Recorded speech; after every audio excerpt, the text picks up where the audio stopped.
You are listening to Speak Up and Stay Alive, Patient Safety Radio, and Patient Experience Radio, two different media resources that focus on improving our healthcare and hospital experiences. Speak Up and Stay Alive, Patient Safety Radio is the nationally syndicated radio program heard on radio and television stations throughout the country, and Patient Experience Radio is our very own digital radio station, an online resource for providers, patients, and patient experience vendors to meet others and learn about their products and services via recorded interviews. And today I have a special guest who is appearing on both of these stations because as a lifelong activist for creating healing experiences for patients, families, and the entire healthcare team, she has an important message to share. She is Wendy Leebov, internationally respected as a thought leader, healthcare executive, culture change strategist, coach, and author who has helped hospitals, health systems, and medical practices to achieve breakthroughs in the patient and family experience. But before making her mark as champion of the International Patient Experience Movement, Wendy was vice president and change coach for the Albert Einstein Healthcare Network in Philadelphia, where she worked for 20 years. She earned a doctorate and master's degree from Harvard University and a BA in sociology anthropology from Oberlin College. She is a breast cancer survivor and has been a watchful and engaged family member through the prolonged life-threatening illnesses of her sister, mother, and friends. And we're going to talk about that in a moment. But as a self-described communication fanatic, Wendy has written 14 books on the patient experience, leadership, and service excellence. Also, she created the acclaimed web-based program, The Language of Caring for Staff, and The Language of Caring for Physicians with Dr. Carla Rotering. Her latest co-authored book is The Language of Caring Guide for Physicians, and I have a copy of it right here on my desk. There's so much more to know, but I'm excited to get started. So welcome to the show, Wendy. Thank you, Pat, and sounds like my mother helped you with that wonderful introduction.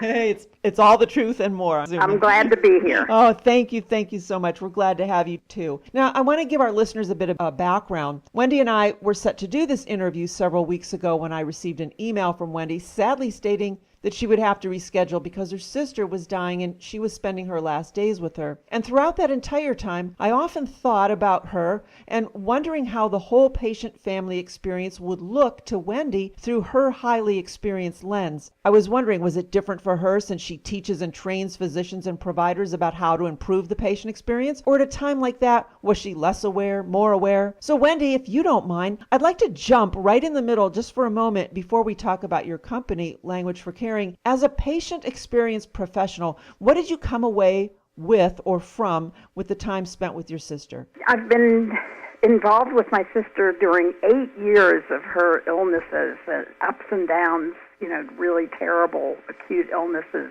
multiple times. And despite all my experience in the patient experience movement, as a family member, I always felt vulnerable and frequently powerless and, extremely anxious. So, when the tables are turned and, I'm filled with anxiety, I don't feel like the expert on what's going on at all. And people in my family would look to me and say, Wendy, you know how to deal with this. Go intervene. And I'd be shaking in my boots because I was a vulnerable and scared, very protective and anxious family member. So I think I didn't feel like I was at a big advantage. Was I more aware because of the field that I'm in? No doubt. I mean, I could become extremely angry if I heard one unkind word. I wanted to jump right in and be my sister's advocate, and I frequently did. But I would say I was hypervigilant because of my patient experience work. Now, on the good side of it is that going through so many experiences with my sister, I had some major lessons learned. I mean, my sister was so ill, had so many bouts of pain and loss of functions, and really, went through a terrible few years. And through all this time, people called her the difficult patient. And, and yet, I was her sister, and I knew what she was going through. And one of the biggest learnings I had from my sister's experience is I won't use the word difficult patient anymore. I say difficult for me patient, Yes. because, patients are just so distressed. We don't know their experience, and I'm not giving them excuses for acting out or being rude or abusive or anything like that.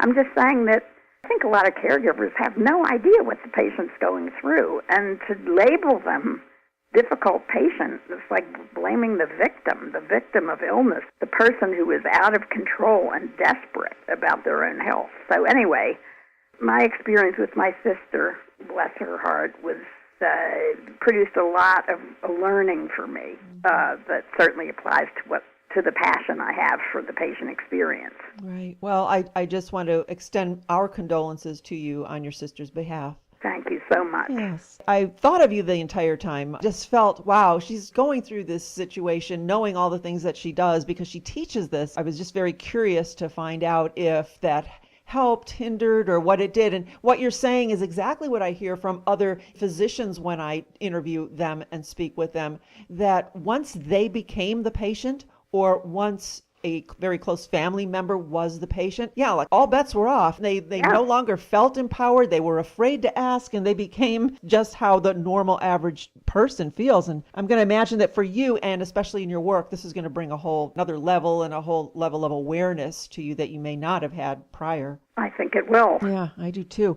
Well, the question is, why is the patient experience such a mystery? I could answer so many ways. I could say, well, it's not such a mystery. Exactly. Or I could say it's a mystery because, the healthcare system doesn't encourage. There's so many things about the healthcare system that don't encourage the patient's voice. And if you're not tuned into the patient's voice, then you're going to be fishing in dark waters to try to provide a great experience. Because if people are too anxious to speak up, or they don't have an advocate who speaks up for them, or they're maybe not so good at articulating in detail what's going on for them, we're in the dark about how to best serve them. So I think that's a big issue, and I don't think that the healthcare system until recently has been set up to encourage patients to voice what's going on with them.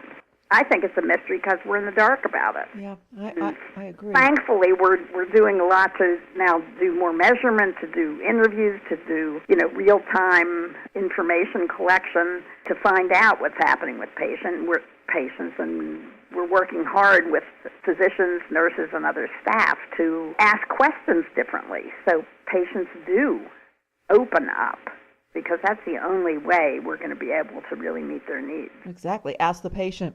You say, and I don't know if this was in your book or on your website, but talking about the measurement idea and how you act upon that, you said that hospitals and physicians are focusing on improving the patient experience, and many tackle the challenge by targeting one survey item at a time. And we're talking about the surveys that the patients get once they're discharged from the hospital. For instance, if a hospital gets a low score on the question, how often do nurses do everything possible to help me with my pain? Well, then it might focus on better pain management.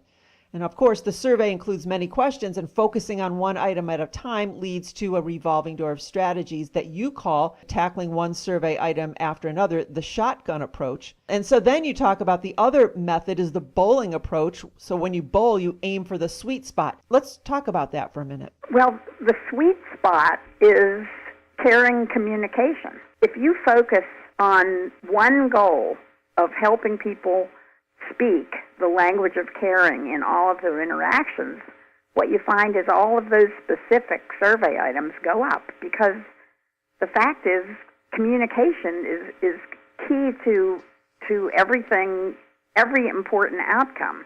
So let's take something like pain. When patients answer a question about how well did the caregivers manage their pain, they're not only talking about how much pain they had, but how much sensitivity and empathy the caregiver had for their pain. My favorite example is, the patient cries out in pain, and the nurse says, how would you rate your pain from 1 to 10? Or, let me talk to the doctor, maybe there's something else we could give you. Or, you can't have your pain meds for another 20 minutes. In other words, the patient's crying out in pain, and the response is to try to fix the problem, and which is a good intention, but in the process, the nurse is not communicating caring. I mean, the patient is listening for the nurse to say, I'm so sorry, you're in pain. I want to help. So what's missing in the communication is, I'm so sorry, you're in pain, I want to help. And without that element of caring communication, you're going to get a bad score on the question about pain management. And you're going to get a much better score if you've been empathetic in that way, even if the pain continued.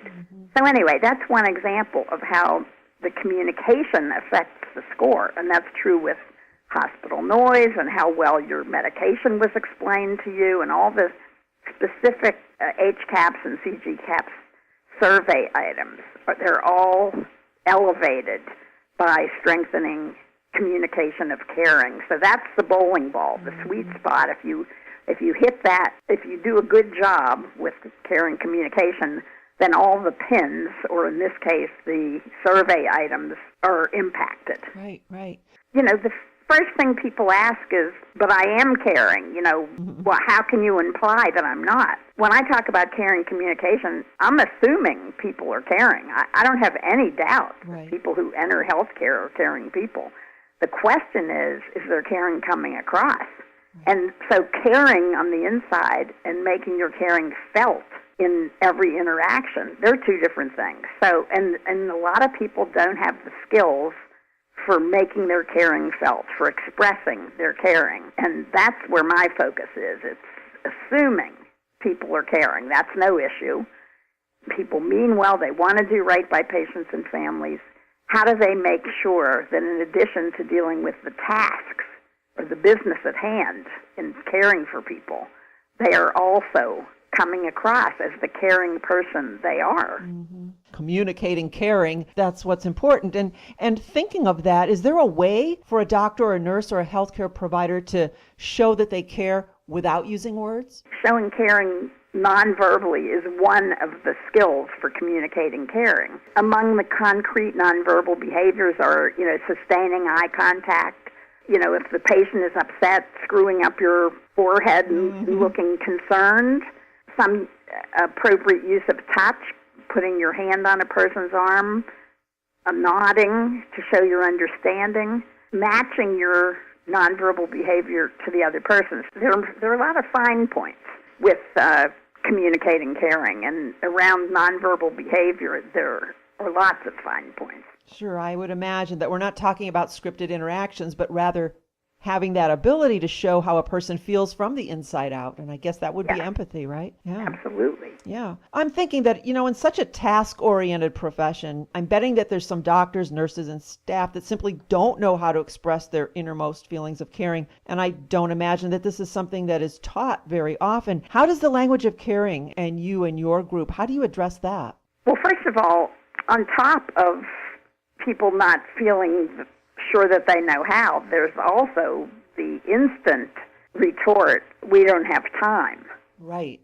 Sometimes you don't know if that's the excuse that they really feel that they don't have time, or even if they had time, they wouldn't know how to do it.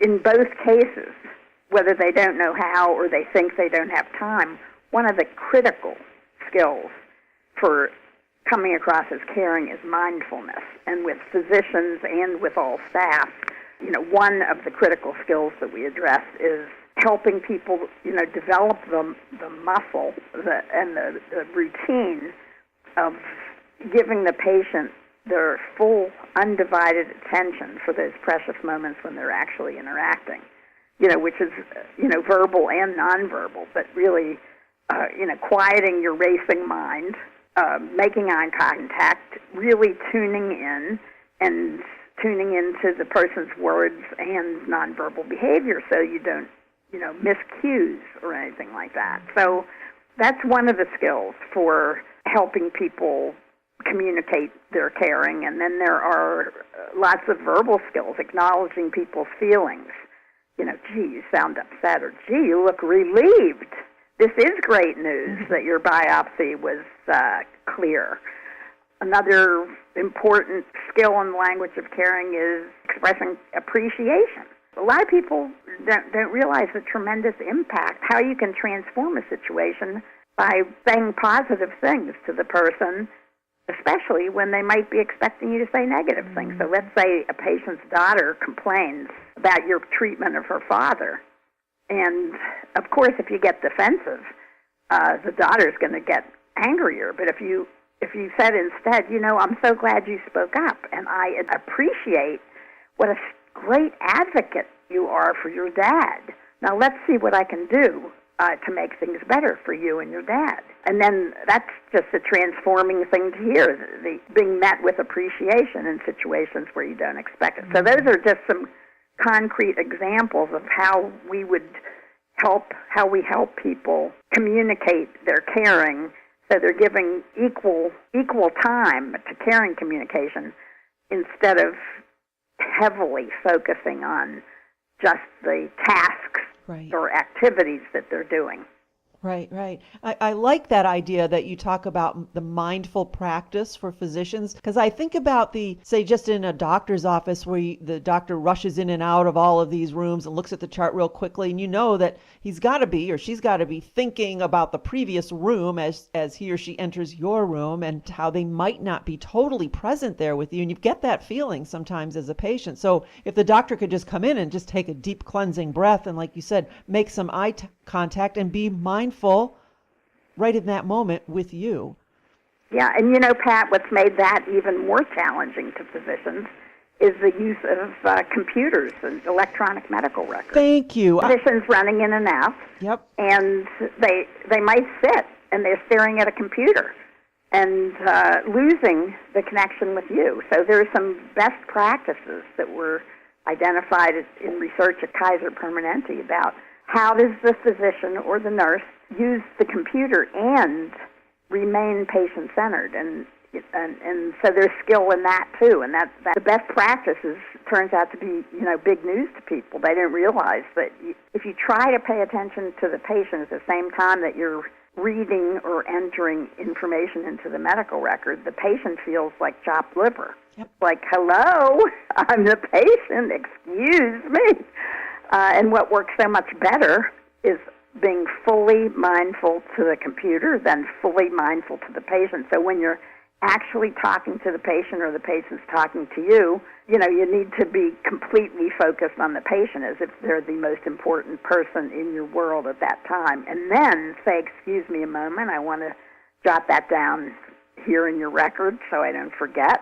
So alternate in between focusing fully on the computer, which makes you efficient, and focusing fully on the patient. And then the patient feels like the experience was enhancing and not insulting.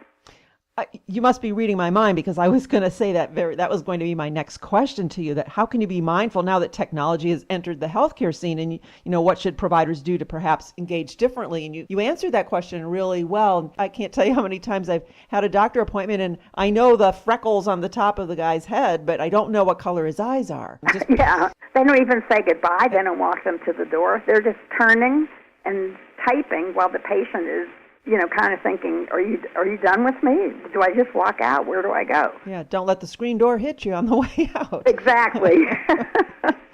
I know. I think we can all relate to that. Going just back to something you said about the healthcare providers showing appreciation and when that's unexpected, that it really can turn a situation around. I think we can also look at that from the patient side. I remember so many times when I was in the hospital with my mom where I would actually say to someone, thank you so much for helping me, and thank you for helping me and my mom. Or if I had a question like, could you please help me? And when you phrase things just a certain and simple way where you ask please and you say thank you and you show that appreciation, boy, I had some friends for life. I mean, they would do anything for me just because I treated them with appreciation. So I think you can spin that around. And after my experience with my sister, and finally I'm back home, and we went through, funeral and mourning period and everything. The next thing I did as soon as I got back was sat down and wrote thank yous to people who made a difference to her and to us as a family, because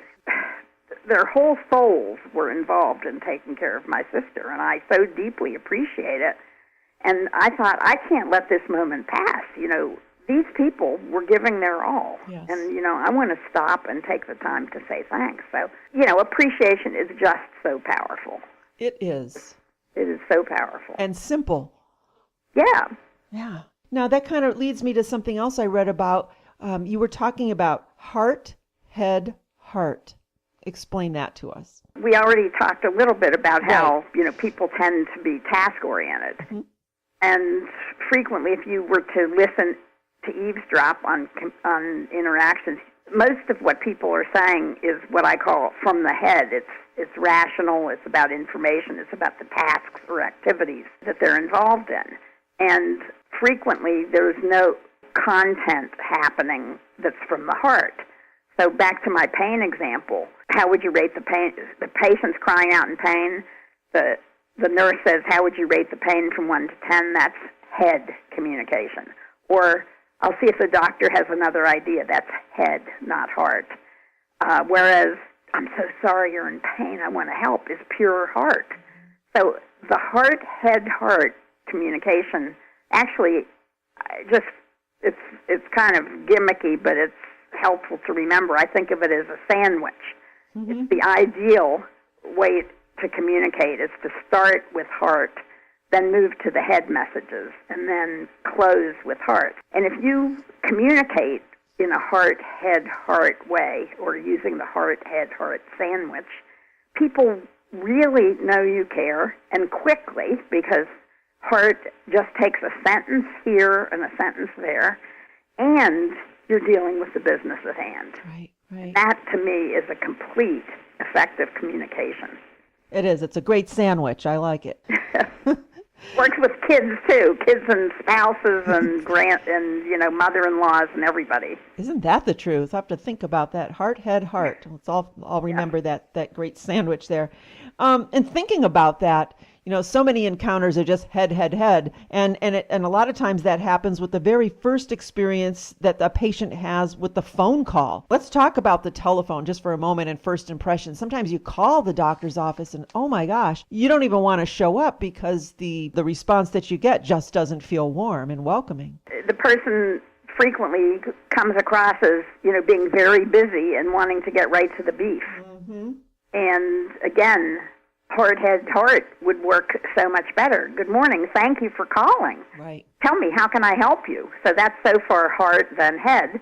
And then, in the conversation, there would be some back and forth with heart and head. And at the end, thank you so much for calling. I hope, is there anything more I can do for you? But you have an obstacle to overcome when you don't have eye contact. So the staff really needs to get warmth in their voices so that the person on the other end feels connected.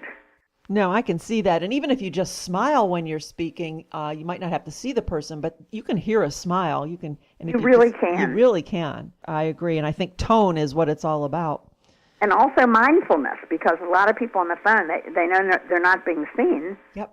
So they're, trying to do two things at once. Well, the caller can see right through that. Yep. Now, in your workshops and classes and courses that you teach, is it all at top level, or are you working with hospital housekeepers, transporters? Because I've always thought that those are the folks that really have that opportunity to interact and engage with the patient. Probably they see them more often than maybe the surgeon or the doctor. Well, I absolutely agree with you. We have two programs. One's called the Language of Caring for Staff, and one is the Language of Caring for Physicians. Okay. And the Language of Caring for Staff focuses on everybody in the organization in every nook and cranny, because in fact all the frontline people have the most opportunity to impact the patient experience, and probably the least training and really good hearts, and they completely appreciate language of caring training. They think, wow, I didn't think to do this, and I can. And, everybody can speak the language of caring. It doesn't depend on your, degrees or anything like that. So I'm all for engaging everybody in every role, including people in the back rooms and, labs and people that patients don't even see. Right. Everybody ultimately affects the patient experience, whether it's directly through interactions with patients and families or indirectly through interactions with staff. I agree with that. And I just think about the housekeepers so often because boy, their role is so important, not only from the patient safety and the cross-contamination side of it, but just as you say, from that patient experience side. And we could even reverse that as well. A lot of patients don't give any regard or interest to the housekeepers. And wow, what a difference it would make in their day if the patient or the family member would just say, hey, thanks for cleaning my sister's room, or thanks for emptying the trash. That makes my room feel better. Yeah, I mean, definitely two-way appreciation and respect would be wonderful. Actually, in my experience, especially reading one patient survey after another, frequently patients say that the person I felt closest to in the organization was the housekeeper. Yep, I agree. And in fact, with language of caring, we frequently, encourage people to identify these gifted communicators among their housekeeping staff to be facilitators of the training. We have to uncover the people who don't get so much regard because of the pecking order, and shine the light front and center on the potential they have to really create a wonderful experience for people. Yes. And they feel elevated by it. Yes, and then they're going to do more and be available more, and they'll warm up. It's just it feeds on each other. Absolutely. Yeah, I think that's brilliant. Well, Wendy, are we missing anything that you want to talk about today? I wouldn't mind raising one more point, and that is that I think a key to improving the patient experience is to become much more tuned into patient anxiety and really design elements of the patient experience so that we prevent anxiety where we can, or we handle it in a way that reduces it when we can't prevent it. And anxiety reduction hasn't gotten enough attention. Too much attention focused on surface elements like amenities and courtesy. And, nurses used to say, don't make me come to charm school. And that was because the focus was not on the challenges that are different in healthcare. And the biggest challenge that's different in healthcare from other retail businesses is anxiety. I mean, people are plagued by anxiety. And the extent to which we can ease it, relieve it, or prevent it tends to translate into a much more positive patient experience. So I just plug that because I think if you ask the question, how could we be reducing patient anxiety, a lot of people can come up with answers. And I think in working on the patient experience, we haven't asked that question often enough. You're right. That is the difference between a hotel and a restaurant and a hospital. Those folks in those locations typically don't have that anxiety that you do in a hospital. I think, all the Ritz-Carlton type solutions, they're good because they do help to create an overall healing or soothing environment. Right. But there is no avoiding the need to focus on the interaction and to really tune into the individual. And that's where you just have to get involved with dealing with anxiety, because that is the healthcare customer, quote unquote. Right. If you really want to know people's anxieties, then, ask, tell me what's concerning you at this point, because I do care and I'd like to help you with that. Asking patients what you can do to help with that anxiety, and in staff teams, identify typical patient anxieties at each step in the service process and figure out a routine way to address the anxiety. Here's a wild example, because I had a mammogram recently, and I was aware of my anxiety in the changing area because I didn't remember what I was supposed to take off and keep on, and I was afraid my stuff would get stolen, and, the tech didn't say anything about anything I was anxious about. So that staff team should be asking at every step in the woman's path, along the woman's pathway through a mammography process, at each step, what are the likely anxieties, and then what could be our main communication message points to ease that anxiety. So that text should have really said, now, Wendy, don't worry about your stuff. Nobody's going to be in this room. Nobody will be coming in and out, so you can leave your stuff, but if you'd feel more comfortable, please don't hesitate to bring your purse. And here's what you need to take off, and here's where to put it. Here's how long it'll take. So, there could be message points that directly address likely anxieties. That could be true at every step in the service process. And that's a very rich approach to engaging staff in anxiety reduction. I like that. I mean, that just takes your thought of caring communication to that level as well. And I like the idea of message points. And you know, as you're speaking, I'm thinking that anxiety could potentially change not only every day, but through different times during the day. You might be anxious and then that episode is over and you've got a new anxiety. So got to touch that patient a lot and reach out and ask them many times. And also family members, I think they get left out quite often, and no one asks them either. Oh, absolutely. And I also agree that the anxieties change in the course of the day. I just think the topic should be part of every conversation. I agree. So we could stay in touch with it. To the patient and family, that's just going to feel like personalized care that we're not finding very often. You are so fantastic. I just love having this conversation with you. Thank you. I do. There's just so much to learn from you.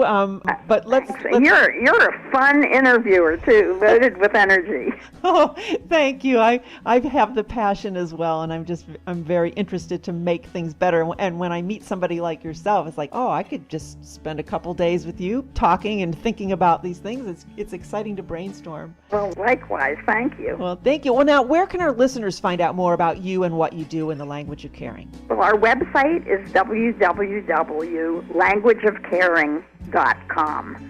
And there's all kinds of information there about our programs and our people and how we can help people tackle their particular challenges. www.languageofcaring.com. Great. And before we part today, do you have any final words of advice for us? I want to say to the listening audience, I so admire your care and energy that you're devoting to making the patient experience, the family experience, a better experience for people. Wow, what a pleasure to have the opportunity to spend with you, and I just thank you so much.